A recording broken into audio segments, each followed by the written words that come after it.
Bismillahirrahmanirrahim. Assalamualaikum warahmatullahi wabarakatuh.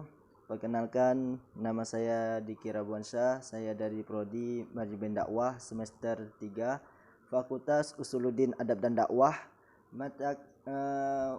Untuk video ini saya memenuhi tugas dari mata kuliah Komodifikasi Dakwah yang judulnya Media dan Komodifikasi Dakwah. Dan mata kuliah ini diampu oleh dosen Dr. Samsul Hidayat MA. Untuk mempersingkat waktu, saya akan menjelaskan materi tentang media dan komodifikasi dakwah. Yang pertama-tama saya akan membacakan beberapa materi yang sudah disampaikan oleh Dr. Samsul Hidayat MA. Critical thinking agar dakwah tidak keluar dari jalur sebenarnya. Tantangan para dai, dakwah jangan sebatas komoditi yang untungkan produsen tanpa tanggung jawab moral. Yang pertama, komodifikasi dan kemunculannya. Yang kedua, komodifikasi agama. Yang ketiga, fenomena komodifikasi dakwah. Dan yang keempat, mencari titik kompromi antara komodifikasi dengan dakwah. Yang pertama, saya akan menjelaskan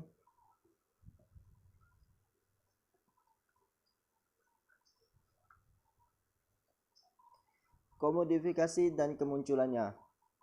Komodifikasi memiliki arti pengubahan sesuatu menjadi komoditas, barang dagangan yang dapat diperjualbelikan. Komodifikasi dapat diartikan sebagai segala sesuatu yang berkaitan dengan barang, dagangan, atau dengan kata lain merubah sesuatu yang bernilai guna menjadi nilai tukar uang. Asal komodifikasi pada dasarnya adalah anak cucu dari praktek kapitalisme yang prinsip dasarnya adalah memproduksi sesuatu yang memiliki nilai tukar, bukan nilai guna.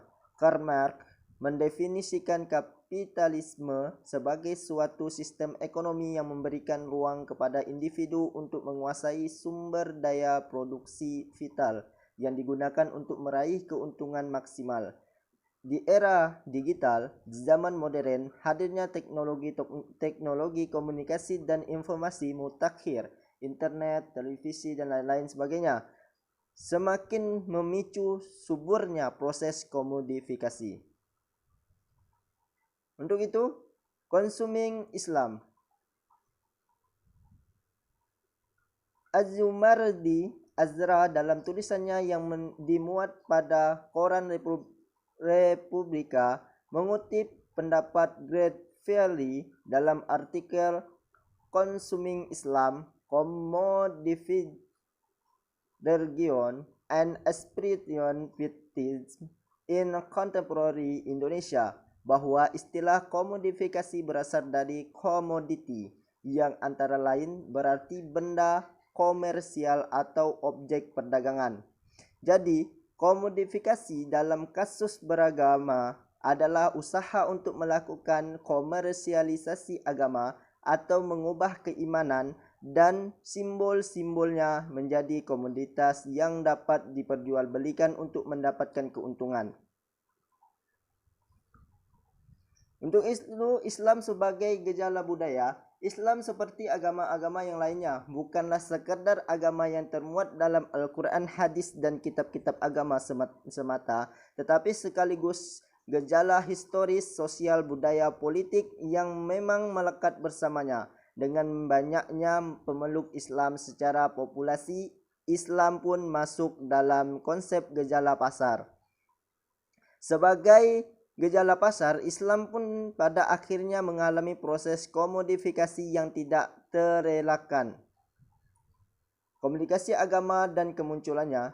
Terjadinya komodifikasi agama pada dasarnya tidak bisa lepas dari keadaan agama itu tersendiri. Di era globalisasi, dalam jurnalnya yang berjudul Privatisasi Agama, Globalisasi dan Komodifikasi Agama, Musfaroji mengupas point of view pada para sosiologi sosiolog barat yang beranggapan bahwa agama di dunia barat modern umumnya sudah mengalami gejala privatisasi agama, terutama sejak tahun 1960.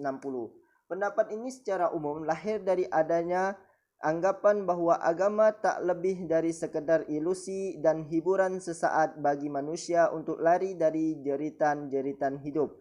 Akan tetapi secara totalitas tidak pernah mampu menyelesaikan segudang permasalahan hidup itu tadi. Ini sepertinya menjadi titik tolak ketidakpercayaan sebagai orang terhadap peran agama dalam mengatur kehidupan sosial.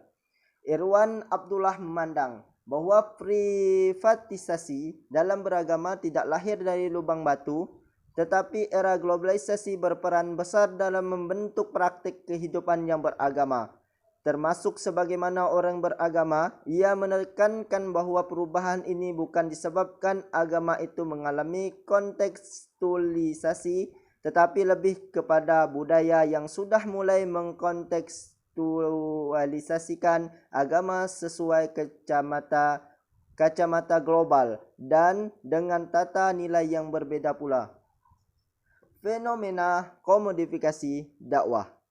Dakwah yang juga merupakan bagian penting dari syiar Islam dan awalnya dipandang sakral, kemudian mewarnai potret acara media massa di Indonesia. Internet dan media digital misalnya telah mengubah dakwah tidak lebih sekedar hiburan. Para da'i yang mengisi tayangan dakwah tersebut dengan cepat menjadi idola dan figur baru di masyarakat. Mereka yang semula hanya dikenal dan berpengaruh di lingkungannya, tiba-tiba menjadi sedemikian terkenal di luar komunitas dan masyarakatnya, karena memanfaatkan atau dimanfaatkan oleh para pengontrol teknologi informasi. Umat tidak hanya senang dengan gaya dan materi ceramah mereka, bahkan sampai ada yang meniru cara berpakaian, intonasi berbicara, dan ciri khas dari da'i yang diidolakan dengan alasan mengangkat citra agama. Para da'i pun ada kalanya berperilaku dengan bergaya hidup seperti selebritis, lekat dengan simbol-simbol kemewahan dan gaya hidup modern lainnya. Mencari titik kompromi komunikasi dan dakwah.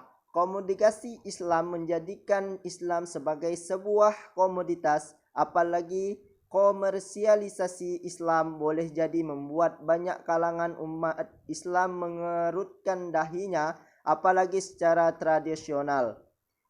Banyak ulama menyatakan agama tidak boleh dijadikan barang dagang untuk mendapat keuntungan dari penjualan dan perdagangan simbol-simbol agama. Bahkan para ulama, ustadz dan muballigh diharapkan tidak mendapatkan nafkah apalagi profit material dari kegiatannya berdakwah. Memang komunikasi Islam tidak harus selalu berarti negatif. Bahkan dalam segi-segi tertentu pada positifnya juga. Tetapi yang perlu diingat, sesungguhnya fenomena komodifikasi dakwah jika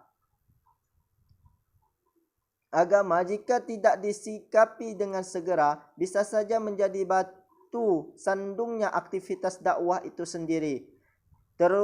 Taruhlah sebuah contoh dalam konteks dakwah misalnya.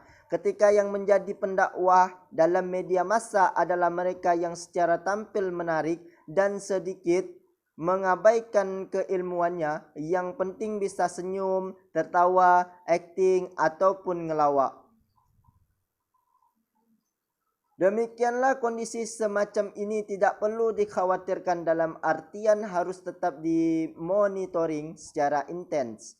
Karena bagaimanapun dengan hadirnya dakwah melalui media massa, dakwah Islam dalam konteks masyarakat modern justru lebih segmen dengan memilih media-media tertentu untuk masyarakat dengan tipe-tipe dan karakter tertentu. Oleh karena itu, dibutuhkan sebagai pendekatan dengan media-media baru untuk mengekalkan aktivitas dakwah sebagai proses yang menginformasikan pesan-pesan keagamaan dan bukan hanya sekedar sarana untuk mendapatkan keuntungan dari praktek komodifikasi media tadi. Namun demikian, yang dapat saya sampaikan, yang dapat saya jelaskan ini, kurang lebihnya mohon maaf jika ada salah-salah kata. Mungkin ini saja yang dapat saya sampaikan, kurang lebihnya mohon maaf. Saya tutup dan saya akhiri billahi taufiq wal hidayah. Assalamualaikum warahmatullahi wabarakatuh.